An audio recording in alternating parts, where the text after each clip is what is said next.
Continuando con la serie de publicaciones.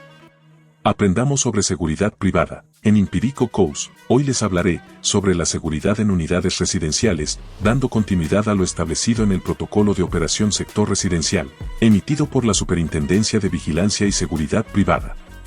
Con el fin de no hacer muy largos los videos, los he dividido en 3 capítulos, dándole un enfoque a lo que yo he denominado fórmulas de prevención al delito residencial. Iniciando por una introducción a las modalidades más comunes de delito en este sector, luego hablaré lo relacionado con esquemas de seguridad dentro de las copropiedades, y así entramos en las denominadas fórmulas de prevención y disuasión de la amenaza en el sector residencial, que no es más que la aplicación de los protocolos de control y supervisión en el puesto asignado, en este caso el sector residencial. Sin embargo, lo más importante en estos procedimientos es que tanto hombres como mujeres, profesionales de la seguridad privada, sientan el uniforme que portan en ese momento, como la responsabilidad y el compromiso de su linda labor. Que cada día perciban el empoderamiento de su cargo como vigilantes en seguridad privada, cumpliendo con ese compromiso que ustedes, como agentes de prevención y disuasión de la amenaza, tienen. Creando un compromiso interno que los obliga a velar por la seguridad de quienes han puesto su total confianza en ustedes, y al mismo tiempo por la seguridad propia de cada uno de ustedes, sabiendo que alguien los espera en casa. Sientan la vibración de su bonita profesión, corriendo por la sangre que recorre su cuerpo, siéntanse orgullosos y orgullosas de la hermosa profesión que tienen como vigilantes de seguridad privada. Hoy hablaremos de la seguridad en unidades residenciales.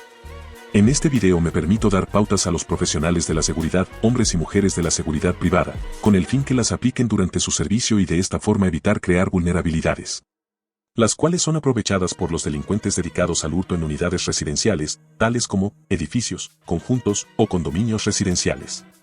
Iniciaremos conociendo algunas de las modalidades de hurto más comunes en unidades residenciales. En la actualidad, las bandas delincuenciales especializadas en el hurto a residencias están implementando las siguientes modalidades, siendo estas las de mayor impacto. Modalidad de llamada millonaria.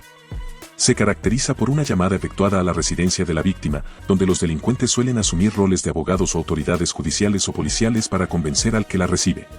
Generalmente los delincuentes fingen ante la víctima alguna situación de emergencia con uno de sus familiares o el patrono, en el caso de que la llamada sea recibida por la empleada doméstica como es común, y le piden sacar elementos de valor para ser entregados en las afueras de las propiedades. Pueden simularse situaciones de emergencia como posibles embargos, accidentes ocurridos, supuestas capturas por parte de fuerzas del orden, problemas de índole judicial, inminente secuestro, supuestos premios ganados, etc. El delincuente convence a su interlocutor de que no realice ningún tipo de llamada para confirmar lo dicho por él, so pena de agravar la situación del afectado. Las empleadas del servicio doméstico son, en la mayoría de los casos, los blancos preferidos por los delincuentes. En muchas ocasiones, los afectados, por vergüenza normalmente se abstienen de denunciar. Según estadísticas, de cada 10 empleadas involucradas en casos de llamada millonaria, 9 son engañadas por los delincuentes y una es partícipe del hecho punible. Modalidad de violación de cerraduras. En esta modalidad de hurto, los delincuentes violentan las chapas o cerraduras de las puertas de acceso a los inmuebles, mediante la utilización de objetos contundentes o palancas y en el peor de los casos, hasta de equipos de oxiacetileno o plasma, que les permiten cortar las láminas de metal que componen las puertas y las cerraduras, ingresando ilícitamente al interior de los apartamentos, para sustraer elementos de valor que poseen los moradores de la vivienda. Con antelación, los delincuentes estudian los movimientos de la posible víctima mediante tareas de seguimiento o vigilancia, pudiendo determinar el momento adecuado para cometer sus fechorías. Este delito se ve facilitado por la poca inversión que las personas hacen para reforzar los accesos a las viviendas, situación que se agrava por la tendencia actual de las constructoras de utilizar materiales de poco costo y resistencia para reducir los gastos de las construcciones y hacer los precios de los inmuebles más competitivos en el mercado. Infortunadamente se presentan casos del llamado mal vecino, en que los delincuentes toman en arriendo un inmueble y tras un periodo de tiempo en el que conocen las rutinas de los residentes de los apartamentos aledaños, proceden a dar inicio a una cadena desbordada de hurtos en esta modalidad, que a veces solo frenan cuando ya han logrado su objetivo criminal y deciden abandonar la copropiedad. En otros casos lamentables, los vecinos presentes en la copropiedad en el momento del hurto, no se inquietan por el alto nivel de ruido que debe generar un delincuente en la aplicación de violencia contra las puertas y cerraduras, omitiendo el debido aviso a los funcionarios de seguridad y las autoridades competentes. En otras ocasiones, los delincuentes aprovechan los trabajos locativos que se realizan en algunos apartamentos o viviendas y aprovechando el ruido generado, proceden a violentar puertas o ventanas, sin que sea percibido por los residentes la órbita de delito. Modalidad de llaves maestras. En esta modalidad, delincuentes con un buen entrenamiento en el funcionamiento de cerraduras, en algunos casos cerrajeros que deciden delinquir, diseñan llaves especiales que, sin mayor esfuerzo, permiten la apertura de cerrojos, chapas y cerraduras convencionales, ofreciendo un acceso inmediato al interior del inmueble. Ocasionalmente la pérdida de manojos de llaves o permitir el uso de ellas por parte de personas ajenas a la familia o de empleadas domésticas, así como la permanencia de las llaves en las porterías, facilitan la posibilidad de hacer duplicados o la simple toma de la impresión de estos elementos en materiales blandos como arcilla o plastilinas, lo que da pie a la elaboración posterior de copias, con las mismas características de las originales. Modalidad de hurto por ventosa. Succionar algo de un sitio, para darle paso al aire y dejar un vacío, es la forma en que se puede definir la modalidad de ventosa, que se ha identificado como la más utilizada por los delincuentes, al momento de cometer hurtos residenciales. Consiste en perforar, abrir o dañar puertas, ventanas o paredes, sobre todo en edificios, sacar las cosas de más valor y las más pequeñas, artículos electrónicos, computadores, cámaras digitales y prendas, o lo que les quepa en un morral y salir por el mismo hueco o apertura que crearon. Los ladrones entran disimuladamente a los edificios.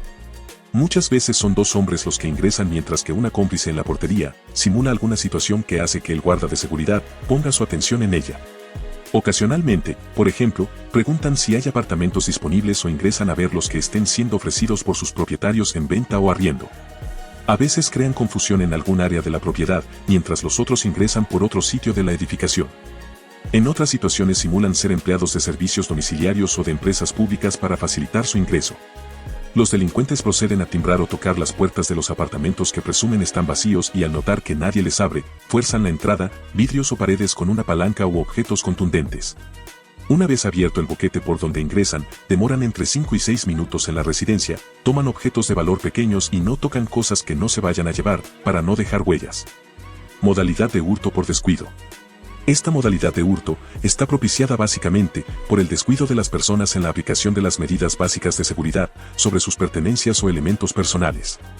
Elementos olvidados momentáneamente, otros dejados cerca de ventanas abiertas, puertas mal cerradas, llaves colgando de la puerta, ventanas y puertas de balcones sin candados, ventanas colindantes con pasillos de área comunes sin rejas, etc., indefectiblemente, atraerán la atención de delincuentes, muchas veces ocasionales u oportunistas, que aprovecharán esos instantes en que nuestra atención se encuentra puesta, tal vez en otras situaciones de la vida cotidiana. Estos hurtos se caracterizan por ser de uno o pocos elementos, dado que son delitos cometidos sin preparación y sin actividades delictivas previas. Delinquir desde adentro. En esta modalidad, los delincuentes son internos del conjunto, condominio o edificio residencial.